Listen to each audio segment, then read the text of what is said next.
This evening I will be presenting history and material based on the Holocaust. I have been in education 27 years. I started my interest in the Holocaust when I was a Chadron Middle School student. I had a teacher show me some visuals and I couldn't understand why people would do that to each other. How could this happen? And so I've been studying on my own ever since. Still don't have all the answers. I don't know if we ever will. I am a member of the Institute of Holocaust Education of Nebraska. We are located in Omaha, Nebraska through the Jewish Cultural Center. The Institute provides educational programs. It involves literature. My territory is the Panhandle of Nebraska. We offer resources for educators. They have public performances down there, survival testimony. It's truly a beautiful place to visit. Okay, most of us, when we think about World War II, we start thinking from 1940 to 1945.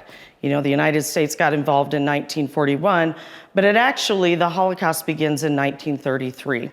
It took a very long time for laws to be passed and for Adolf Hitler's plan to be put in place. It is a systematic means they had systems set up of how things were going to go. Scientifically, how we're going to decide who is who and who is not. Bureaucratic, government and state sponsored. Voted in laws, voted in racial laws. State sponsored, that means that the people that the citizens in Germany were also involved with this and sponsored it. The whole design is to persecute and murder 6 million European Jews. The Nazi regime persecuted millions of people considered politically, racially, and socially unfit. It all begins after Adolf Hitler is a World War I veteran, okay? He has a dislike for the Jewish population. His plan was put into place in the book entitled Mein Kampf, which is it was my struggle. He wrote this while he was in prison because of an uprising, and it says that it has a secret conspiracy plan to gain world leadership using socialists, communists, and big business. If people would have read this book and knew what his plan was involving, a lot of things probably wouldn't have gone into place. But unfortunately, not everybody did that. Houghton Mifflin owned the copyrights to this. The copyrights are owned by Bavaria. The book is no longer available on Amazon. They discontinued it. I'm very happy to hear that. Most people that want to order it for information. But there are groups in the United States that do have racial issues, and so they look to this as a resource. What it does is the proceeds now go to nonprofit groups that do things with anti-discrimination, anti-hatred, and the money goes to cross-cultural learning environments. Adolf Hitler always believed that there was a superior race. Putting people in races is not a new issue. That had been a European policy for centuries, okay? He wanted a superior race to run Germany and get it back to its original people, original color, original ethnic background. Okay, the word Aryan describes an Indo-European language. These are people that are from the Nordic countries that are anti-Semitic campaigners are going to pick this up.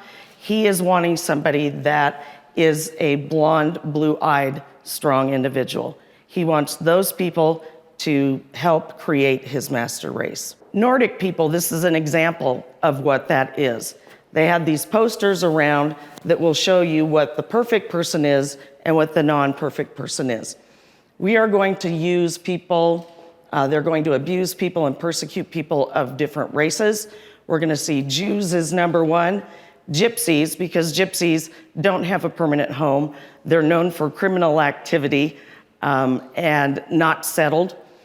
Jehovah's Witnesses, the only Christian group that is involved with this, for the simple fact is they don't bow down to a state.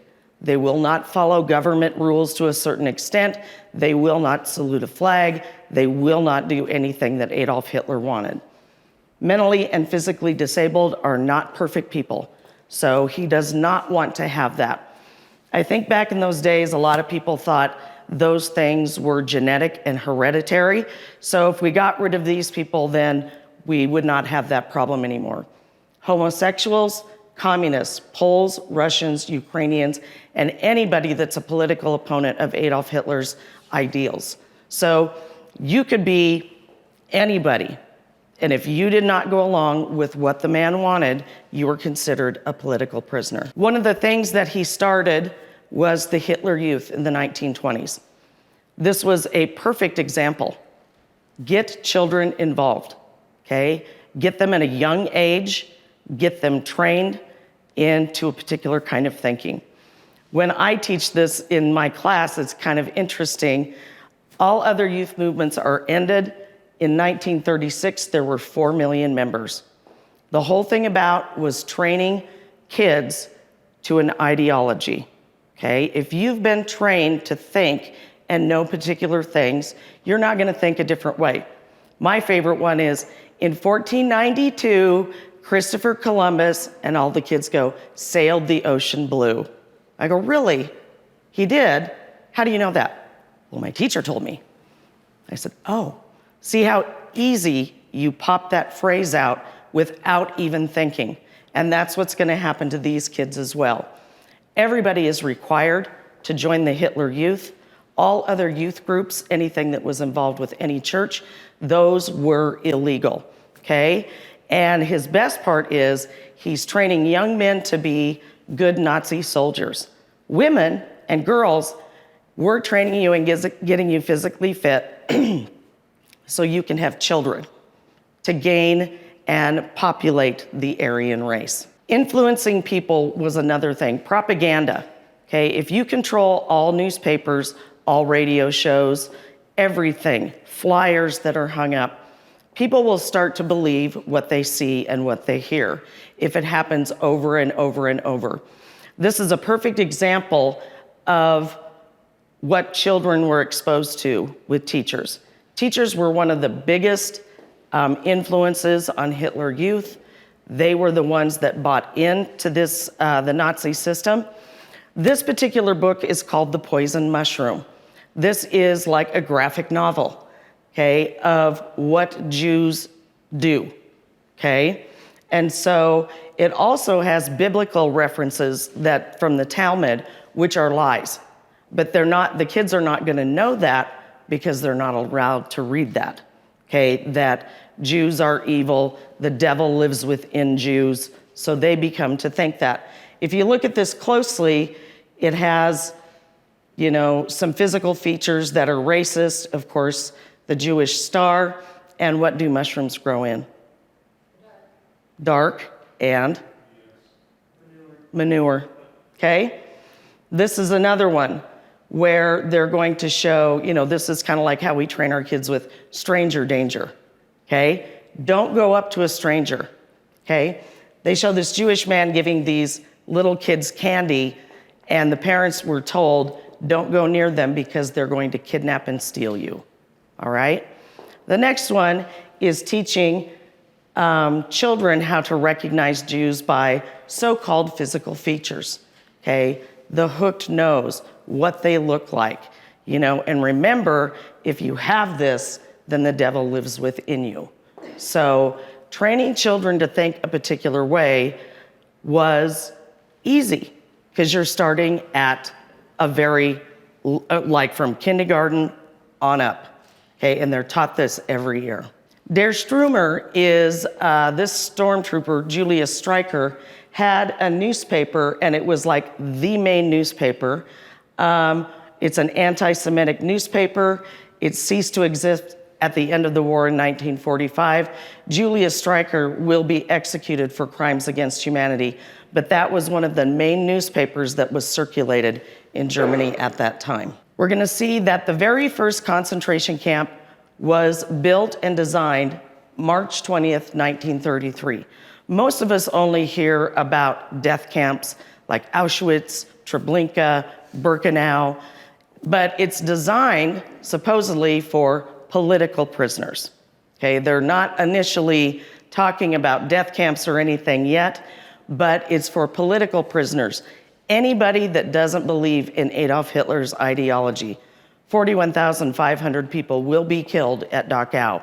It does have the showers, it does have the crematorium, there's a firing wall, and I mean, it was designed to get rid of people as well. We're gonna see in 1933 that Jewish businesses are going to be disallowed. They're gonna encourage people not to shop at Jewish businesses. The other part was that when you're in political power, the political power and the police at the time were the same thing.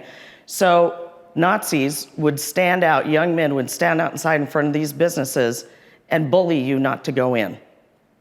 Well, when you're living in a state where it's starting to become fear tactics, terrorism, people are afraid, controlling people by fear, people would not even go in there because the Nazis are looking at you. Oh, we're making a list, okay? And we'll add your name to a list, okay? Jews are not allowed to shop in non-Jewish shops, so they can only be in their own.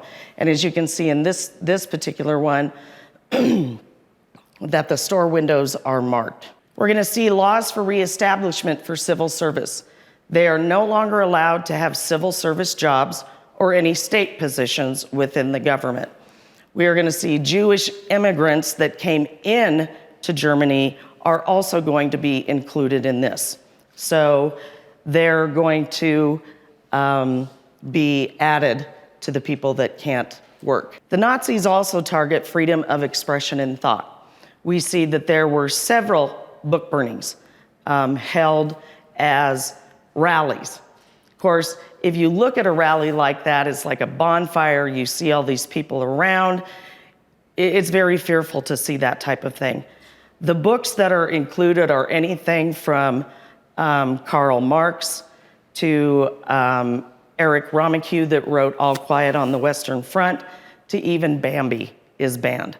Okay, so any books that Hitler deemed not good for his people were burned. In 1935, Jews are going to be banned from serving in the armed forces. I don't know why you would want to in the first place, but many have served in World War I and were decorated officers. Later on, those awards, medals, any type of thing like that were taken from them, and they were not considered good for Germany, because Adolf Hitler is going to blame the Jewish conspiracy for not winning World War I. The Nuremberg laws, written by a room full of lawyers, okay? In 1935, these particular laws are enacted. People have to start registering and turning in their identification papers. If you're Jewish, there's a stamp on it with a red J. How did they know who's who? We know who's who from a census. Well, we know now that a census, they cannot ask you your religious affiliation, your political party, anything like that. They did that back then. People didn't know when you're signing that, you're putting that paper out, you didn't think it was going to be held against you, but eventually it would. And of course, just like all churches, synagogues kept records of people that, in the church registry. So they confiscated that information as well. So any marriage between Jews and Germans is forbidden. Annulment proceedings are only initiated by the state. Individuals can't go up and go, I want an annulment, if they're in a mixed marriage thinking they could get out. Well, people don't want to leave their families, so this didn't really happen that much. Your Jews may not be employed in households of regular Germans if they're under the age of 45. They were afraid that, the Jewish women might become pregnant. Okay, so any, 45 years of age is the cutoff. Okay, and Jews are forbidden to fly the Reich flag. I don't know anybody, once again, who would want to participate in that. Posters were hung everywhere. who is who? You know, who is Jewish, who is not? Okay, so they're looking at it, anyone with 3 Jewish grandparents, someone with 2 Jewish grandparents, and identified themselves as Jews, they had to register, and they created a Jewish registry so that they could keep track. Escaping persecution. You know, a lot of people did leave. They did leave. But we're going to see that a lot of them are going to emigrate to other countries, thinking that Adolf Hitler is only going to stay in Germany, okay? That he just wanted to recreate and make Germany strong again after World War I. Well, people are going to France. People are going to the Netherlands. They're going to all the other European countries, not anticipating that when the Third Reich expands, that the Nazi laws are going to encompass those countries as well. This is a population slide of what the Jewish population in Europe was in 1933. You can see the bulk of the people live in Eastern Europe. This is going to be one of the reasons, one of the several reasons why death camps are put in Poland, because it is a central location. Herschel Greenspan is his parents are Jewish. They immigrated to Germany in 1911. They're from Poland. He is born in Germany. His parents are eventually going to get deported and sent back to Poland. This does not make him happy.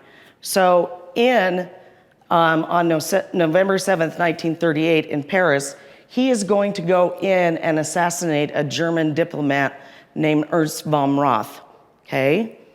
He's going to assassinate him, and this is going to be a spark that's going to lead to total violence.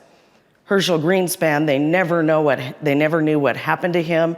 They'll declare him legally dead in 1960.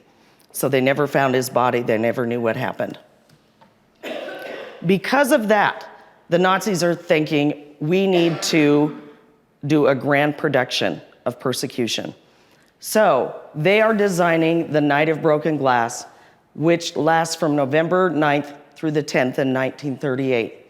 Looters and rioters are going to go from town to town, street to street in Austria and Germany, and it's going to be a typical night of total lawlessness. You can do whatever you want to Jewish people. No one is going to question it. Even the police officers were in plain clothes. Okay, so they can do whatever they want. We're going to see that during that time, 267 synagogues are going to be burned throughout the area. Jewish shops are destroyed. And in 1938, the dollar value of damage was $400 million. You think about the dollar value in 1938 compared to now, this is a tremendous amount of money. The Nazi government is going to confiscate every insurance check that is sent to a Jewish person that lost their business. They are not going to see the money. So they are going to take that back. Around 100 Jews are killed and thousands are arrested and put into concentration camps because of political disagreement. Men, not women. Following Kristallnacht, Jews are required to wear badges. I know most of us are familiar with this one, okay? But it depended on where you lived. Okay, this one is in France. This one is in the east, like Poland and the Eastern Soviet countries. Slovenia, they all had different markings, but everybody's required to wear a marking. If you don't go out without it, you could be arrested, which meant you're going to be tortured, okay? Or they'll make you pay a fine, or they'll even put you to death, sometimes shooting right on the spot. So a lot of people don't see anything good happening at all. There's no end in sight for families and what they're going to do. So immigration papers are going to be harder and harder to obtain because the Nazi government is going to confiscate everybody's assets. So bank accounts, homes, vehicles, anything of value is confiscated. So if you don't have cash in your house, you're out, okay? You might be able to sell valuables or whatever you have at the time, but a lot of times they're getting too expensive. This is one of my favorite studies in this. A lot of people are going to send their children on what we call the Kindertransport. The Kindertransport is a Jewish, Christian, and a humanitarian organization. What they're going to do is the British government's going to allow 10,000 Jewish children without their parents to come and live in Great Britain. Ages 2 to 17 will be placed in foster homes. Many of them will never see their parents again, ever. In fact, a large majority of them will not. Okay, so the Kindertransport, I think it's very difficult, I think as a parent or a grandparent, putting your child on a, you can see where they get one suitcase, they're tagged, they're going to Great Britain, they don't know who they're going to be living with, they have a card with their name on it, they don't know the culture, they don't know the language. And a lot of parents, I can't imagine the pain and suffering that caused them. Well, we're going to see this all happens before there's any invasions whatsoever. So it sounds like a lot of things, and it is a lot of things right before the war. Germans going to create 1,000 ghettos in Central and Eastern Europe. The Nazis are going to take over Poland in a month because Poland never rebuilt after World War I. So when the Nazis come in with their tanks and machine guns, these guys are on horses and have swords. Okay, they're not prepared for what's going to happen. So it doesn't take very long. Ghettos are restricted areas in cities where they're going to make the Jewish population live. This is a map of ghettos in occupied Europe. You can see all the different ones. Very, very, I mean, they're everywhere. Probably the Warsaw Ghetto and Lodz Ghetto in Poland are probably two of the most talked about and the most studied. Okay, when we talk about a ghetto, you know, it's interesting when I talk to students, you know, they think gangster stuff and all that stuff. You know, you're talking to, you know, children. But what they are is it's in a different part of the city. It's going to be walled in with brick. It's surrounded by barbed wire, and it's guarded from the rest of the city. People are packed into overcrowded apartment buildings because in Europe, they don't have individual houses in cities. They have apartment buildings. And so you might have 12 people living in a room. There's no fresh water. The sanitation systems cannot handle what is happening. And the lack of food is also going to be a problem. These are some typical pictures. You can see the Jews have to build the walls themselves. This is a market where people would go buy, trade, sell their items that they took with them. They would trade them for food or something better. These are the laws about people not being able to come in. And so those are just some of the hundreds of pictures of ghettos. This is also an interesting one. This happened in January 20th of 1942. So far, we've just been using mobile killing units and things to get rid of unacceptable people. This is called the Wannsee Conference. Held in, this mansion is in Wannsee, just outside of Berlin. And 15 Nazi officers and German officials are going to plan how to get rid of 11 million Jews in 2 hours. It only takes 2 hours. They're very methodical. They don't care about human dignity or humanity, okay? So this is where we're gonna see that the creation of death camps are gonna come into play because mobile killing units, they're very expensive. They require bullets. Some of the men at this conference are like, well, it's very exhausting on their Nazi soldiers. It's just too much, okay? The records of this don't show up until it's in the mid-1960s, where somebody snuck their notes out of this meeting. This was a secret meeting. All the notes, all the attendees, everything was burned. But one person saved their information, thankfully. Wannsee is now a museum that you can go visit. The final solution, we have the role of the Einsatzgruppen, a task force. Okay, what they do is they go to local towns in Poland and the Eastern Soviet countries. And what they do is they round people up that are Jewish. They ask the local police, they ask the local citizens to help, and they round up the Jews, they take them out, and they execute them and put them in pits. This one, Babi Yar, is in Kiev, the Ukraine. 33,711 Jews are killed in 2 days by this method. This is probably one of the most famous photographs of that.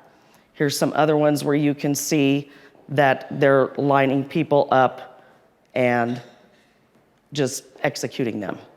Deportation, it means getting rid of people. You're moving people from one place to another. A lot of times the Jews didn't get a lot of notice. You get a knock on the door and you get 20 minutes to pick what you want, okay? So most people are taking valuables, pictures, anything that's transportable wealth, jewelry. The people are put on trains. This is a photograph of them there, and they're sent to labor camps and eventually extermination camps. The journey is not one that's easy. When I teach this to my students, I have them line up and get pretty close, okay? And these women and children and men are shoved into these locked, overcrowded boxcars, all right? The journey can take anywhere from a few hours to a few days, okay? So there's nothing to eat, there's nothing to drink, there's no sanitation. Most of the time, the boxcar would have a bucket to use for a bathroom. Well, if you're all jammed in there, you can't really move very well either. They're just wooden slats. It will take, a lot of people will die from the elements. They'll die from disease, because when you think about it, everybody's gonna go when you are in a boxcar for so many hours. And so they're gonna die from exposure to disease. And so a lot of times, and they don't stop and remove dead. They just wait till they get to their destination. Some of the readings that I've read talk about, this one man said he had a dead man's head laying on his shoulder for 2 days because they don't stop and they don't remove. So this is a typical picture. The boxcar here, when you go to the Holocaust Museum in DC, you actually get to walk through one. Very small compared to what we have now. This is a map of concentration camps. Later on, these will be turned into death camps. But concentration camps are all over. 40,000 of them, concentration camps. So it always interests me when you read stuff about bystanders and they're like, well, we just didn't know. I'm like, how could you not know? It'd be like from here to the state park would be a concentration camp. We know when there's a fire, everybody in town sees it. You can smell it, but they would deny it to the very end. When we're going to the camp, we're also going to have uniforms and color coding to know who's who, okay? Because we don't want to know your names, that's not important, but we need to know who you are. One of the steps to stamp out a person's individuality, to dehumanize you.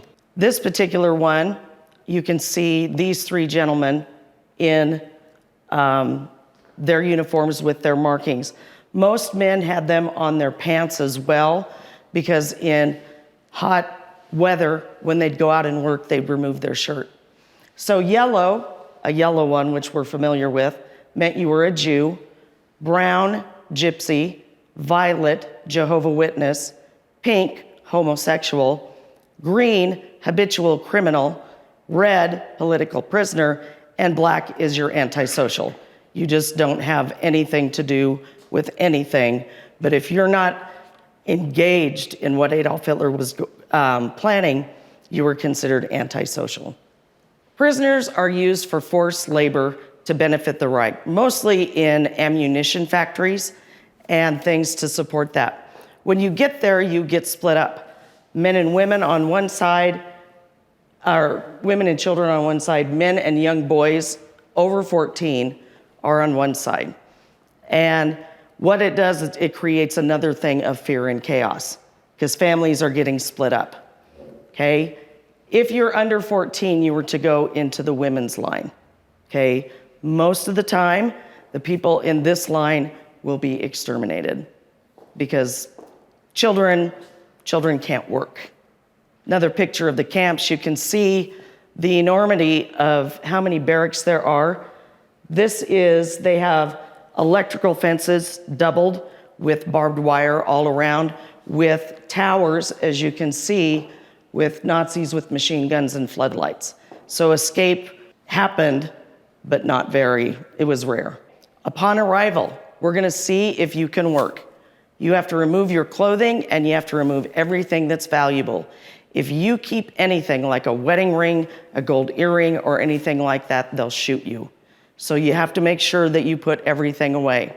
You're issued a uniform, it's usually rags, it doesn't fit, used shoes, even some of those shoes are wooden, and you're gonna have to work and live in the elements. Numbers are tattooed onto the skin of prisoners to help record who's who, also to record who's died. The Nazis are very good about keeping track of records. Paperwork was unbelievable to them. They're taken to a barber, all their hair is shaved off, they're dumped in a disinfectant. This is a picture of women at a concentration camp. You can see that they have gone through the process, very dehumanizing as well. And this is a picture of 3 Jewish men that arrived in Auschwitz. They're 10 numbers apart. 73 years later, they meet up at the Last Witness Eyewitness Protection Project, where they record a series of Holocaust survivor testimony. They all survived, very prosperous, had families, so I really like that picture. This is something that's new. A lot of times we're going to see that younger generations will get this young man, this is his grandmother, and he has her number tattooed on his arm as a remembrance that he says, I will carry my grandmother's story with me at all times. So we can see that, because the numbers they're tattooed, you can't remove them. Here we see the process. Everybody's photographed. This is the chaos when they leave or when they arrive. You can see the enormity of the barracks. Inmates are housed in barracks that are designed to hold up 700 prisoners. But what they're doing is they're putting 1,200 people into these tight barracks. There's no windows, no water, no heat, no food. The way they're looking at it is they want the people to actually die off naturally. We'd rather have you die naturally because then we didn't do anything to you. We didn't murder you. You died naturally. So a lot of these are leaky, damp. People will die of disease, dehydration, diarrhea, typhus. It's another picture of what the barracks looked like and what the security around the camps was. Daily life in the camps. You're gonna get a wake-up call. You're gonna get an opportunity to wash up, but the water's always dirty because they're gonna bring a thing of water and it's for hundreds of people. This is the actual bathroom facility at Auschwitz. There's 100 holes, 2,000 inmates are gonna share this. No privacy, no soap, no toilet paper.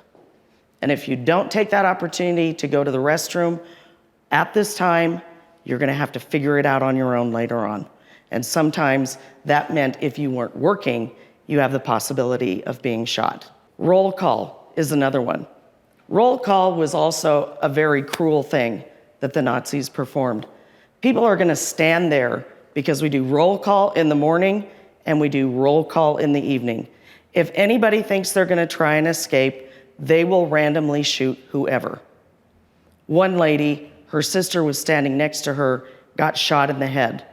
She knows that she's not supposed to move because if she cries or moves, she's next.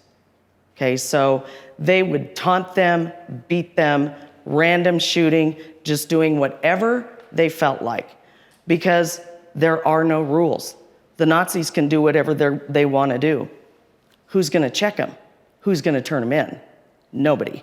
So they could do exactly what they wanted. This is how we decide at the camps who is fit enough to work and who is not. You are given 1,200 calories a day. The average person eats 2,000, okay? And that's maybe 1,200 calories a day. They're never gonna give you enough food to make you healthy and sustain you for the work you're gonna do. Thus, you're going to be working harder, less calories, you're gonna lose weight, your immune system's gonna get down, you're gonna get sick. It's a watery soup, a stale piece of bread, and a hot drink. Many people are gonna die of starvation at this time. Okay, unfit prisoners during this is what we call the roundup. Nazi doctors are going to be right here. These are Nazis behind them and the Nazis there. They're gonna go through, they're gonna make you strip. You have to run in front in a circle while classical music's being played, and the doctors are gonna pull people that are not healthy. In the movie Schindler's List, and I've read about this too, some prisoners will poke their finger and get blood to put on their cheeks and lips to make sure you have color, because you can always tell when someone's sick, they don't have a lot of color, and so they would do that. And if you survived Roundup, that meant you had a couple more weeks next time. We're gonna see the map of extermination camps. These are the main concentration camps. All extermination camps are gonna be held in Poland, centrally located for population reasons. Death camps, they're specifically for extermination and annihilation. Auschwitz-Birkenau is pretty much 16 square miles. Chadron's probably what, 4? Okay, so it's a very huge area. All of these are gonna be located in Poland. They're lined up, you're ordered to strip, and you're led to a shower block, okay?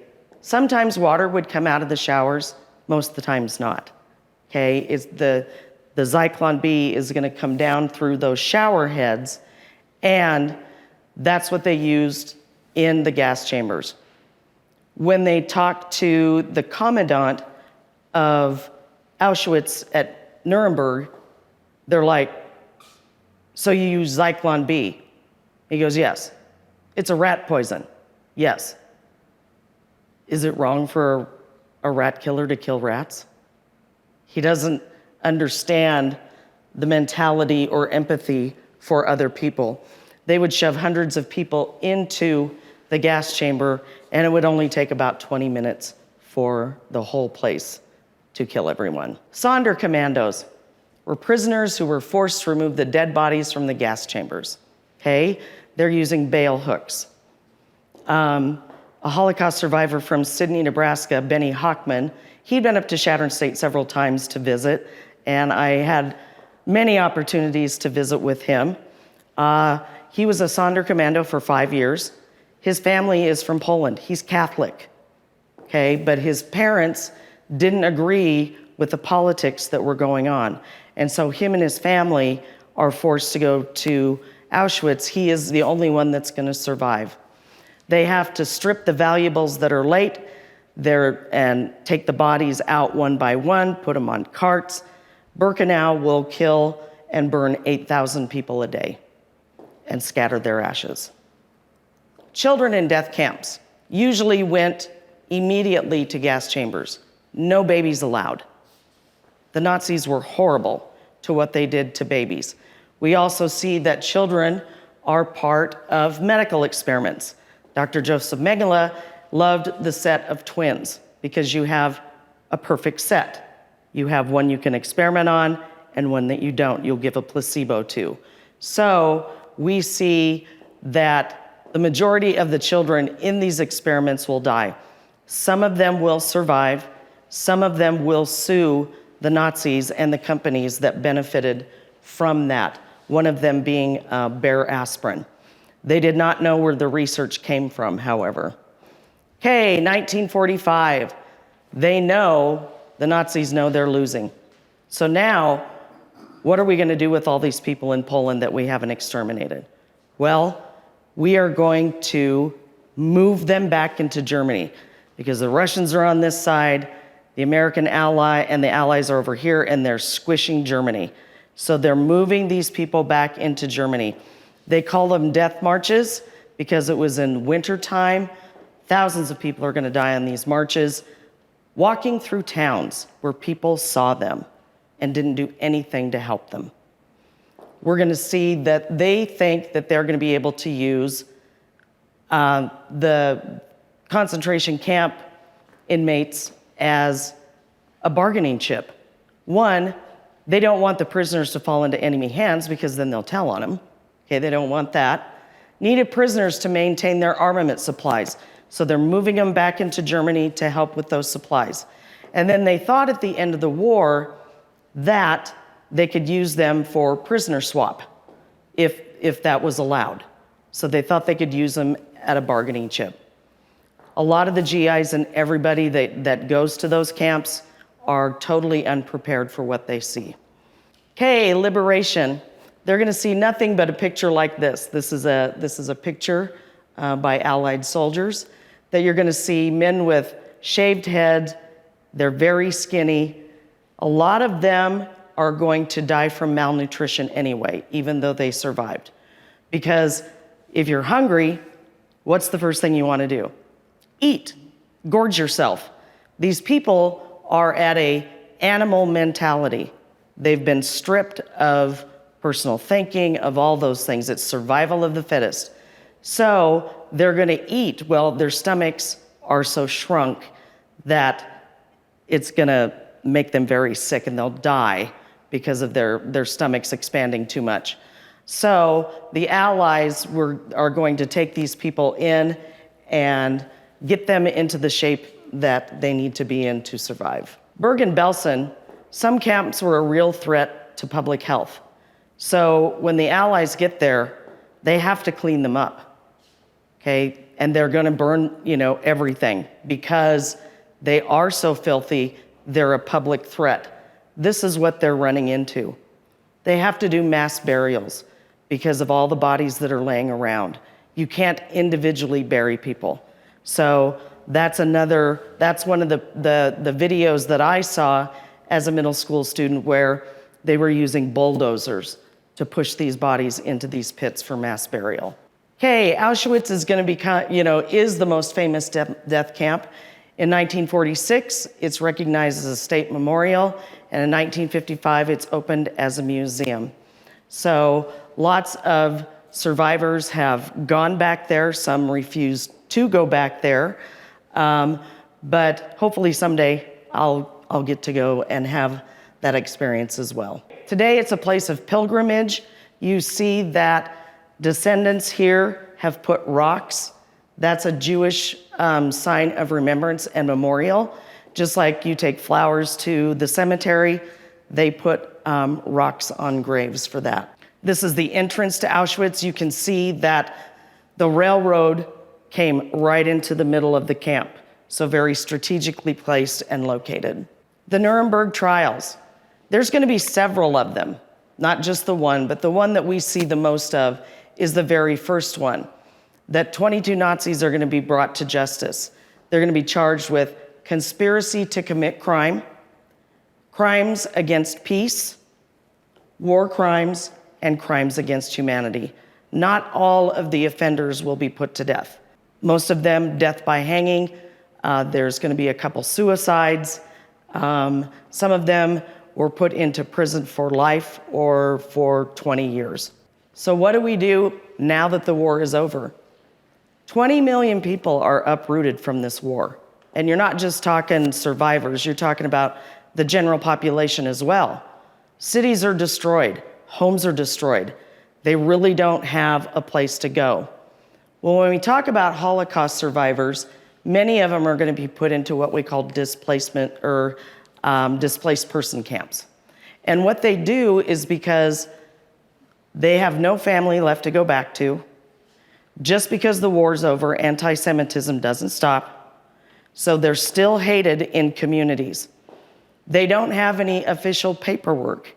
Nobody they have no idea who these people are unless you tell them. A lot of them are suffering from post-traumatic stress. The horror of what they went through, I can only imagine what that did. And some of them are going to have lasting health issues. Some people will be in displaced persons camps for a couple years before they're even allowed to leave. Those are done by the United Nations Relief and Rehabilitation. They're set up through Italy, Austria, and Germany, supported by Christian and Jewish foundations. That's a picture there of a displaced persons camp and the population there. We're gonna see that they're gonna set up schools, universities, social things, synagogues, sporting events. A lot of times the survivors will meet there knowing that they don't have a family.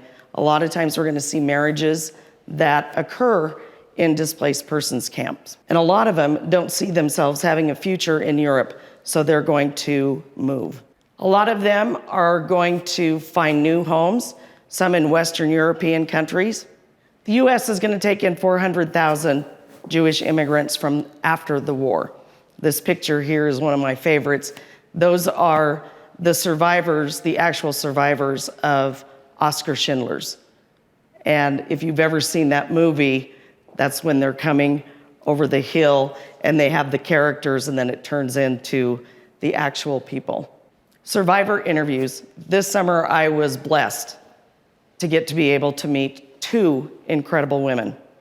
One remaining anonymous, one going, I love to talk, come visit me, okay? One of them, both stories different. All survivor stories have some commonality, but all unique in their own way, okay? One lady was, wanted to remain anonymous, grew up as a child and eventually came to the United States. This lady, her name is Lorene Nussbaum.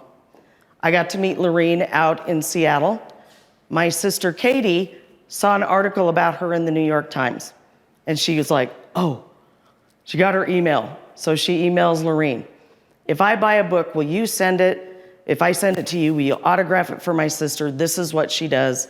And she said, I would be happy to. And so I got her book, okay?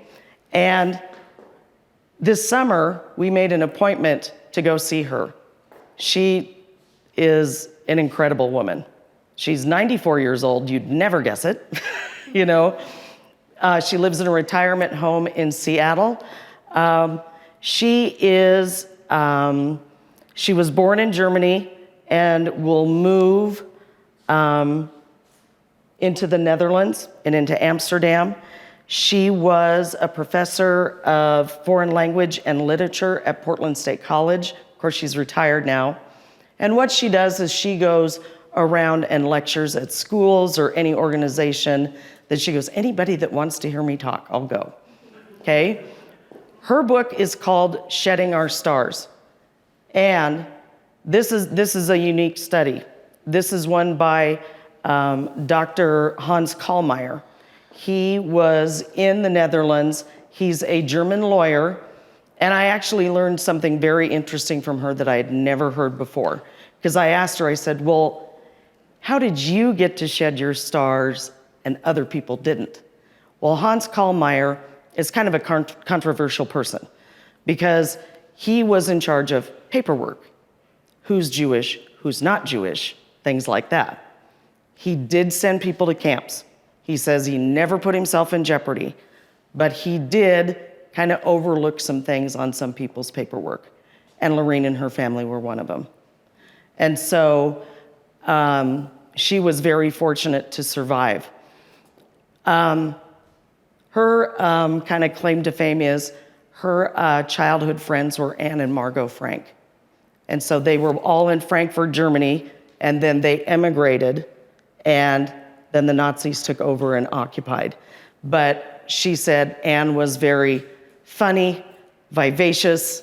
She said, of course, she's like, she was the little sister, so I know how little sisters can be annoying, trust me. I've been told that many times. So she's part of like the Anne Frank Foundation in New York City. She has traveled all over. She's been to concentration camps, the Anne Frank house. She goes back. She goes, I think I owe it to those people to go to those concentration camps because so many people did lose their lives. And she goes, we were very fortunate. When her and her husband Rudy got married, after the war, Otto Frank was the best man at their wedding. So, and she remained friends with him until he died. So just a lovely person. She's like, come out next summer, we'll do lunch. I'm like, okay. Okay, Holocaust Memorials. Holocaust Remembrance Day is January 27th. It's the anniversary of the liberation of Auschwitz-Birkenau. Holocaust memorials are done all over all cities in the United States and all over the world. What they do is they honor the dead and remember the story and make sure that people don't forget that things are not repeated.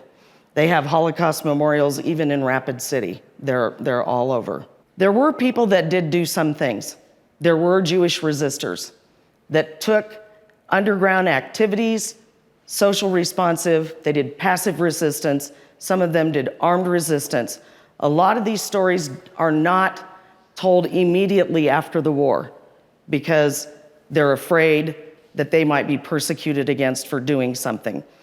This one is the Bilisky brothers. They lived in the forests in Eastern Europe for 2 years. They saved 1,236 Jews from the Nazis. They moved to New York City and they started a trucking company. So they were very successful too. The White Rose, Hans and Sophie Scholl. Just this last 6 months, we lost Dr. Walt Scholl here from Chadron State. I've known Walt since I was a child. His daughter was in my class. He is cousins to Hans and Sophie Scholl. They were part of a student group, a protesting group in Munich. It was a nonviolent resistance. They were just doing pamphlets, handing out information, getting the word out of what was happening.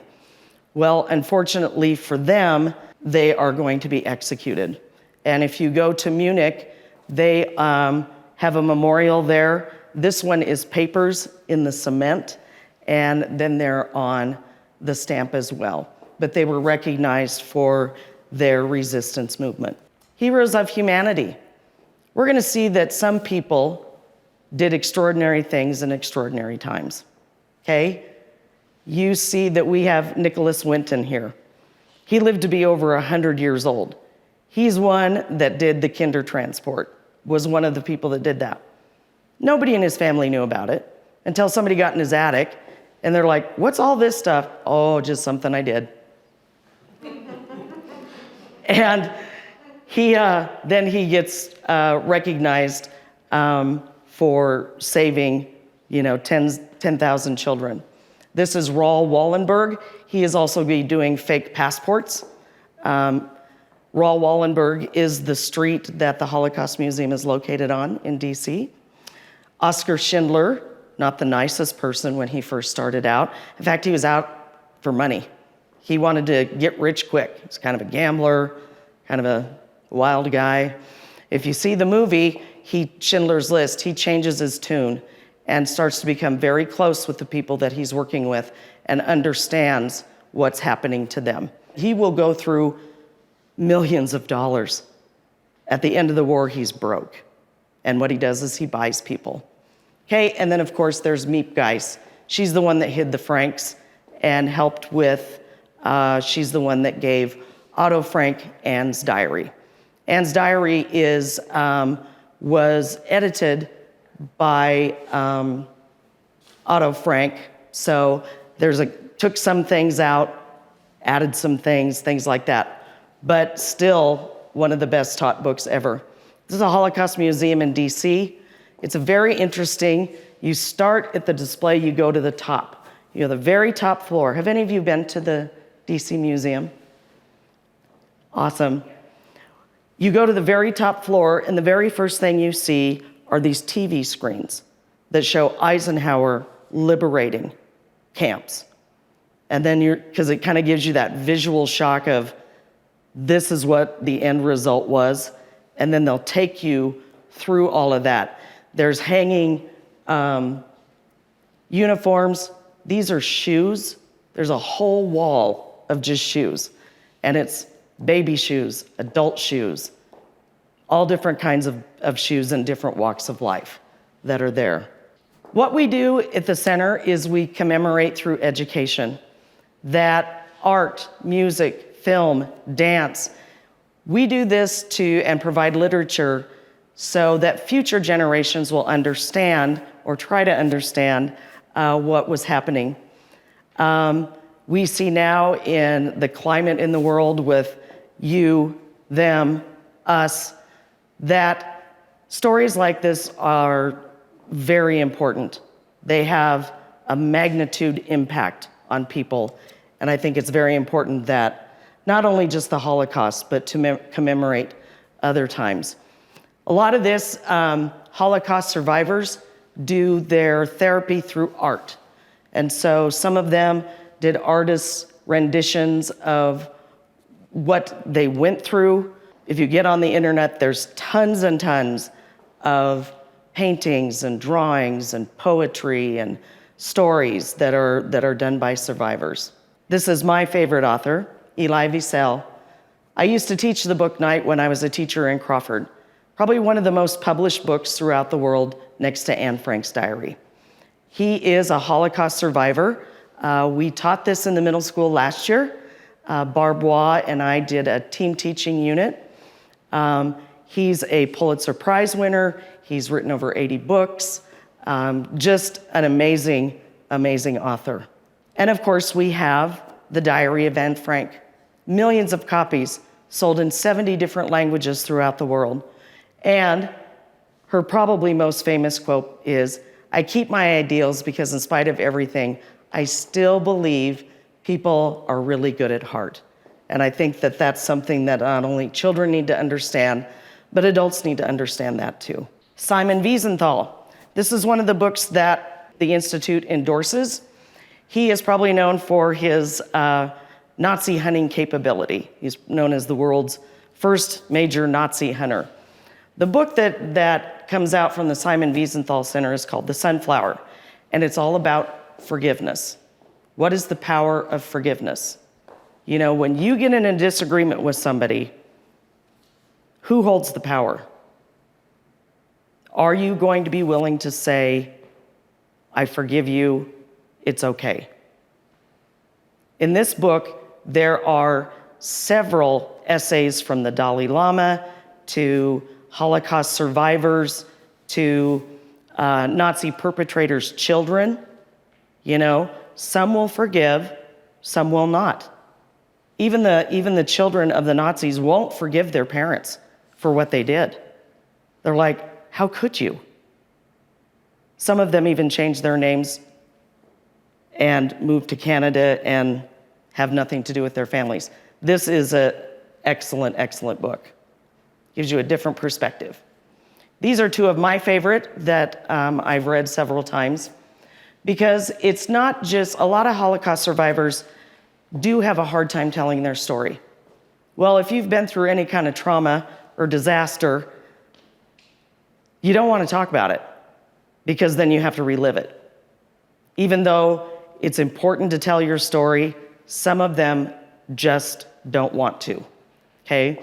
The Shoah Foundation has like 54,000 visual testimonies of survivors that a majority of them have passed now, so that's good. But this one is about the reflections of children of Holocaust survivors and perpetrators. Now, most people would think Holocaust survivors, like, you know, they lost everything. They'd be the best parent. No, not necessarily, because they've been through so much trauma and damage, they don't know, they reflect back. And like in one of the stories, one little boy, he is a child of a Holocaust survivor, and he wants more food. And the mother just explodes at him, not even knowing what she's doing. You know, you have no idea what it's like to be hungry. And just, you know, this 5-year-old's going, "But I just wanted seconds," okay? Not knowing what their parents went through, okay? Another thing about Holocaust survivors is they're not necessarily willing to share their stories with their children. And I saw that this summer with the lady I interviewed that remained anonymous. I talked to her children afterwards, and they're like, "Did she tell you everything?" I said, we talked for a long time. You know, it took her a while to warm up to me because she didn't know me, you know, and they don't really trust you very much, you know. I'll ask her something and she's like, oh, I'm not willing to share that right now. I'm like, that's fine. But an hour later, just talking and talking and talking, and it was just a lovely experience. But they'll more likely tell their grandchildren things like that. They'll tell them, because a lot of them have done things to their children. You know, grandchildren are your next opportunity to get it right. And so that's what a lot of people thought. This one talks about nothing makes you free. It talks about the trauma experience of Holocaust survivors. No matter where you go, what you do, that story's with you constantly. If you ask a Holocaust survivor, you're like, how do you sleep? They're like, I don't.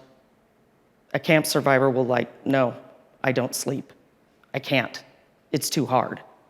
You know, even though you've been removed from that for 30 or 40 years, you still can't escape the nightmares that it does. So those are two excellent ones. So what we do is we educate the general public. We assist with remembrance events throughout the state, and our resources are located at the Jewish Cultural Center in Omaha. And I want to thank you so much for coming this evening, because I always look at it this way: when I get to do my presentation or when I get to teach my unit on the Holocaust, the kids are like, you seem so excited about it. And I'm like, because I think it's that important. It's very important to me. And so I look at it as spreading the memory of people that can no longer speak. This is one of the most eerie displays in the Holocaust Museum in DC. You walk in and it's photographs of people that just a fraction of them that died in the Holocaust. Children, adults, family pictures, baby pictures, all those types of things. And it's if you get a chance to go to DC, I highly recommend it. It is an amazing experience. Thank you so much for attending this evening. I really appreciate it. I have a book back there. If you are interested, you may give me your address or email.